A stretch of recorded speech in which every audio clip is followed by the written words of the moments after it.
அசோக் நகர் அரசு மேல்நிலைப் பள்ளியில் நடந்தது. குறிப்பாக மாணவிகளை வைத்துக்கொண்டு அந்த அவர் பையன் சொல்கிற மாதிரி தான் இருக்கார், ஒரு இளைஞர் அப்படின்னு வச்சுக்குவோம். அவர் பேசிய அந்த பேச்சு அப்படிங்கிறது ஒரு ஒரு கேரக்டர் ஸ்டடி மாதிரி அணுகப்பட வேண்டியது. முதல்ல இவர் யார், எப்படி ஒரு அரசு பள்ளிக்குள்ளே அவர் நுழைகிறார், அவர் நுழைகிற முறை என்ன, இதெல்லாமே உண்மையில் ரொம்ப கவனத்துக்கும் கவலைக்கும் உரியது. இவருடைய பேச்சை உண்மையில் பக்தி உள்ள பெற்றோரோ பரவாயில்ல நம்ம பிள்ளைகளுக்கு ஏதோ நல்ல அறிவுரையை சொல்லியிருக்காங்க அப்படின்னு நினைக்கிற மாதிரியான பேச்சாக இல்லை. இவரை பற்றி வெளிவந்திருக்கக்கூடிய அவருடைய நேர்காணல்கள் இது எதுவுமே ஒரு விடலை பருவத்தில் இருக்கிற அடலசன்ட் ஏஜ் அப்படின்னு சொல்லுகிற அந்த மாணவிகளிடத்தில் போய் பேசக்கூடிய பக்குவம் பெற்ற ஒரு மோட்டிவேஷனல் ஸ்பீக்கர் என்று காட்டுவதற்கான எந்த தடயமும் இல்லை. இப்படிப்பட்ட ஒரு நபரை, நான் அவரை பற்றி வேறு எந்த இதுவும் சொல்ல விரும்பலை, அவர் ஏதோ ஒரு வேலை செஞ்சுக்கிட்டு இருக்காரு, அந்த நபரை இந்த பள்ளிக்குள் இப்படி ஒரு அதிகாரத்தோடு நுழைய அனுமதித்தது யார் அப்படிங்கிறது ஒரு முதன்மையான கேள்வி. அவர் அந்த தலைமை ஆசிரியரோட பேசிக்கிட்டு இருக்காரு அறையில், அதுவும் இப்போது வீடியோக்கள் வெளிவந்திருக்கு. இன்றைக்கி அவங்கள இடம் மாற்றியிருக்காங்க. ஏன்னா அவங்க நடந்து கொண்ட முறையும் அவர்களுடைய பொறுப்புக்கு ஏற்ற முறையில் அவங்க நடந்துக்கலை. ஆகையினால் அவங்கள இடமாறுதல் பண்ணியிருக்காங்க. ஆனால் அதற்கு முன்னால் அவங்க அந்த அறையில் பேசும்போது ஒரு தலைமை ஆசிரியராக நீங்கள் என்ன பேச போகிறீங்க அப்படின்லாம் கேட்குறாங்க. அப்போ அதுக்கு என்ன பொருள்? அவங்களுக்கும் இவரை தெரியாது. ஒரு தலைமை ஆசிரியருக்கு ஒருத்தரை அழைக்கிறோன்னு சொன்னால் அவங்க யார்?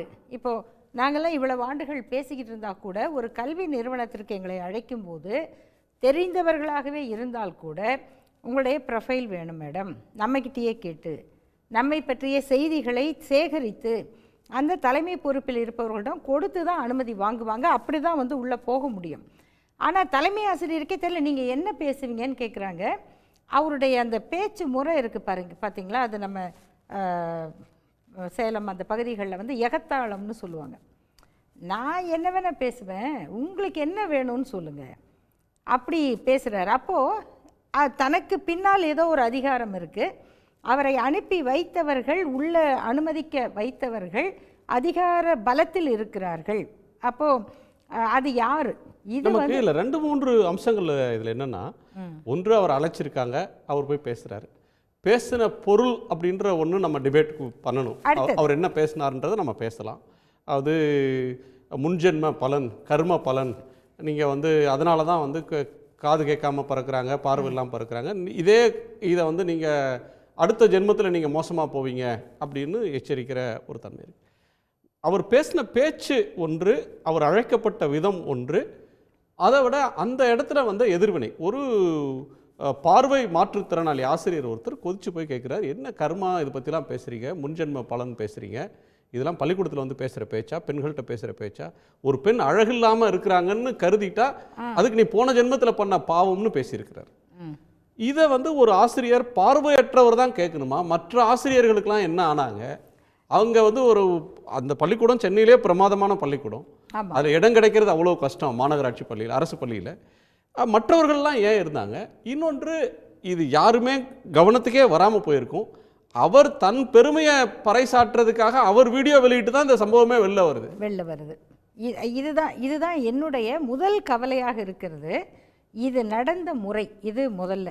ரெண்டாவது, அவர் தனிநபராக நடந்து கொண்ட முறைங்கிறது இருக்குல்ல, அவர் உள்ள அழைக்கப்பட்டது இது ஒன்று, அவர் நடந்து கொண்ட முறை, அவர் பேசிய பேச்சு அந்த மாணவிகளை அழ வைக்கிறது, குற்ற உணர்ச்சிக்கு ஆளாக்குறது. குற்ற உணர்ச்சினா இப்போ செய்த குற்றத்துக்கு இல்லை, என்னால் மாற்ற முடியாததற்கு நீங்கள் போன ஜென்மத்தில் செய்த பாவம், கர்ம வினை அப்படின்னு பேசுகிற. அப்போது ஒரு பெண்ணுக்கோ ஒரு யாரோ ஒருத்தர் அதை பார்க்குறாங்க, அவங்க உள்ளத்தில் எப்போ ஐயோ நான் எந்த ஜென்மத்தில் என்ன பாவம் பண்ணணும் அப்படிங்கிறது தன்னைத்தானே நொந்து கொள்ளும் நிலை. அந்த நிலையை அந்த பிஞ்சு மனங்களில் உருவாக்குவதற்காக ஒருத்தர் பள்ளியில் பேசுவது. ரெண்டாவது, இந்த கர்மா, முன்வினை, பின்வினை, இது எல்லாமே எதை நோக்கியது? அது கடவுள் கோட்பாட்டை காப்பாற்றுறதுக்காகங்கிறது ஒன்று இருக்குது. ரெண்டாவது, இதெல்லாம் அந்த குழந்தைகளுக்கு அங்கே சொல்லப்பட வேண்டிய செய்தியா? இதுக்கு பேர் வந்து மோட்டிவேஷ்னல் ஸ்பீச்சா? அப்போது அவர் பேசும்பொழுது தடுத்திருக்க வேண்டியது யார் அப்படின்னா அந்த தலைமை ஆசிரியர் தான். ஏங்க, நான் உங்களை அங்கேயே கேட்டேனே, நீங்கள் என்ன பேசுகிறேன்னு வந்தீங்க, இப்போ என்ன பேசிக்கிட்டு இருக்கீங்க அப்படின்னு அவங்க தடுத்திருக்கணும். மாறாக ஒரு தமிழாசிரியர் அந்த குரலை எழுப்பியிருக்கிறார். அதில் வந்து இது ரொம்ப எனக்கு மிக பிடித்த அந்த செய்தி. அவர் தமிழாசிரியர் அப்படிங்கிறது ஏன்னா, இந்த தமிழ்நாட்டு பள்ளிகளில் மாணவர்களை வந்து சிந்திக்க வைத்தவர்கள் தமிழாசிரியர்கள் தான். திராவிட இயக்கத்தினுடைய அந்த கருத்து விதைகளை பரப்பியவர்கள் தமிழாசிரியர்கள் தான். அந்த மரபு அவர் மீண்டும் இவ்வளவு பேர் இருக்கிற இடத்துல அந்த தமிழாசிரியர் கேட்கிறார். அவர் வந்து மாற்றுத்திறனாளி, அது கூட சொன்னாங்க, பார்வையற்றவர், ஊனமுற்றவர் அப்படின்னு இப்போ பேசக்கூடாது. இவர் அதெல்லாம் உங்கள் பாவம் அப்படின்னு சொன்னால் ஒருத்தருக்கு எப்படி? அவர் மட்டும் இல்லை, நிறைய பேர் பொது வெளியில பேசுறாங்க. இப்போ வந்து ரெண்டு விஷயங்கள் இதற்கு எதிர்வினை வருது. ஒன்று வந்து அவர் என்னங்க பேசிட்டாரு, பூர்வ ஜென்ம பலன் அப்படின்றது வந்து பலரும் பேசுகிற ஒன்று தானே. அது ஒரு நல்லது பண்ணால் அடுத்த ஜென்மத்தில் நீங்கள் நல்லா இருக்கணும்னு பேசுகிறாரு, நீங்கள் அதை தப்பாக புரிஞ்சுக்கிறீங்கன்னு ஒரு செக்ஷன் கேட்குறாங்க.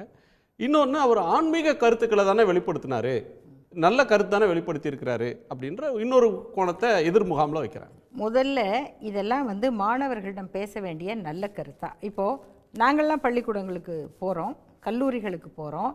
அங்கே இருக்கிற அந்த பொறுப்பில் இருக்கிறவங்களாம் யாரும் எங்களைப் போல கடவுள் நம்பிக்கை இல்லாத ஆசிரியர்கள் இல்லை.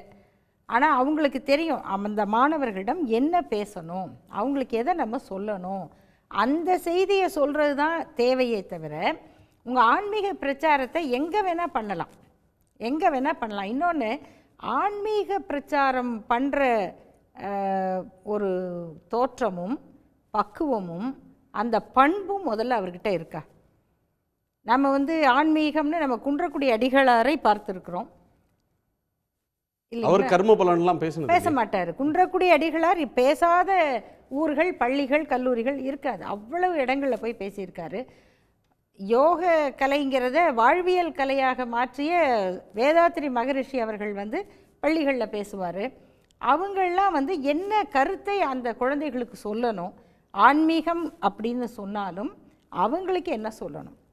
இவர் பேசுகிறது அந்த குற்ற உணர்ச்சிக்கு ஆளாக்குறது. அதாவது இது நான் இப்போ செஞ்சதில்லை, போன ஜென்மத்தில், இனிமேலும் அப்படிங்கும்போது அந்த குற்ற உணர்ச்சி இதில் இருந்து குழந்தைகள் விடுபடவே மாட்டாங்க. நீங்கள் என்ன நான் என்னைய தப்பு செஞ்சேன், கடவுளை கேள்வி கேட்கணும். நான் என்ன பாவம் பண்ணேன், போன ஜென்மத்தில் நான் பாவம் பண்ணேன்னா நீ ஏன் என்ன அப்படி படைச்ச, போன ஜென்மத்திலே ஒழுங்காக படைச்சிருக்கலாம்ல, நீ என்ன அப்புறம் கடவுள் அப்படின்னு கேட்குறது தான் அந்த பிள்ளை வயசு. அந்த வயசில் போய் அவங்கள வந்து குற்ற உணர்ச்சிக்கு ஆளாக்கி அழ வச்சு, இந்த கிறிஸ்தவ போதகர்கள் சாமி ஆட வைக்கிறது, பேய் ஆட வைக்கிறது, அந்த மாதிரியான வேலை இது. இப்போ அதை பார்க்கும்போது நமக்கு காமெடியாக இருக்குல்ல, ஒரு போதகரை கொண்டு வந்து விட்டு அதே மாதிரி பண்ணால் அப்போ நம்ம எல்லோரும் கண்டிப்போம்ல. அவ்வளவு ஆசிரியர்களும், அது சில பேர் வந்து கொஞ்சம் கடுமையாக சொல்லியிருந்தாங்க, அவர் ஒருவர் தான் அங்கே வந்து பார்வையுள்ளவர், ஏன்னா அவருக்கு தான் அறிவு பார்வை இருந்தது, மற்றவர்கள்லாம் கண்ணிருந்தும் பார்வை இல்லாமல் இருந்தாங்க அப்படின்னெல்லாம் எழுதுகிறாங்க. அப்போ எப்படி அவ்வளவு ஆசிரியர்களும் இதை அனுமதித்து கொண்டிருந்தாங்க? அந்த குழந்தைங்களை குற்றம் சொல்கிறது, குழந்தைகளை குற்றம் சொல்லக்கூடாதுங்க. குற்றம் வந்து நம்ம குற்றம், பெற்றவர்கள் குற்றம், ஆசிரியர்கள் குற்றம்.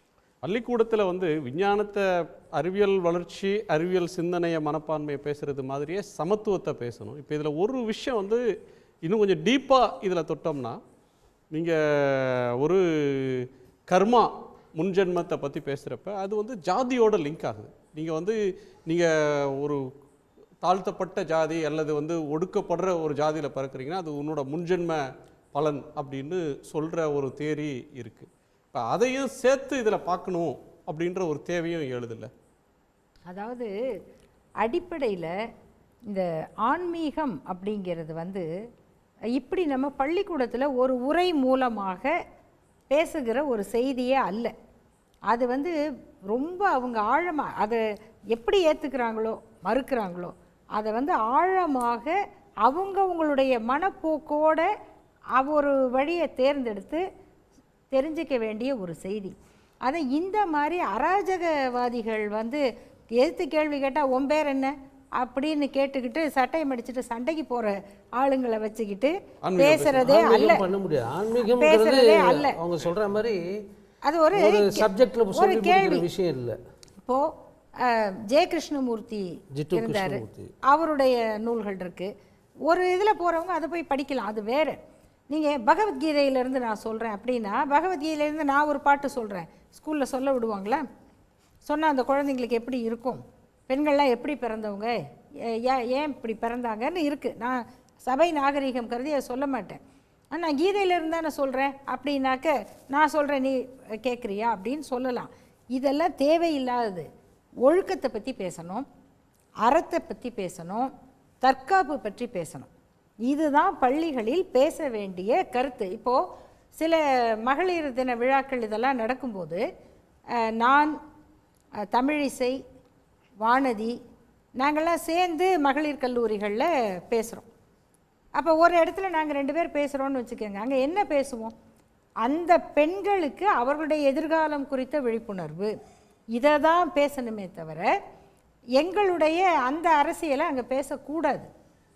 அது சார்ந்து விழிப்புணர்வு செய்திகள் இருக்கா, அதை சொல்லணும். இப்போ மதத்தை பேசுகிறேன்னா உடன்கிட்ட ஏறுன்னு சொல்லுது, அதுவும் பழைய நம்பிக்கை தான். அதை பேசுவீங்களா? அப்போ அதை நம்ம எதிர்த்து பேசணும். அது கான்ஸ்டியூஷன். இதெல்லாம் நம்ம தவிர்க்கணும். பெண்கள் எதெல்லாம் தவிர்க்கணும், எப்படி தைரியமாக இருக்கணும், ஆண்கள் எப்படி ஒழுக்கமாக இருக்கணும்னு ஆண்கள் பள்ளியில் பேசுகிறோம்.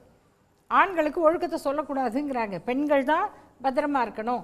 இதெல்லாம் தான் பேச வேண்டியது. அப்போது இந்த செய்தி பல சிந்தனைகளை கிளப்பி விட்டுருக்கு. அந்த வகையில் இந்த விவாதம் தமிழ்நாட்டில் மீண்டும் ஒரு விழிப்புணர்வை, எங்கேயோ ஒரு பிரச்சனை நடக்குது, நம்ம கவனமாக இருக்கணும் அப்படிங்கிற விழிப்புணர்வை உண்டாக்கியிருக்கு.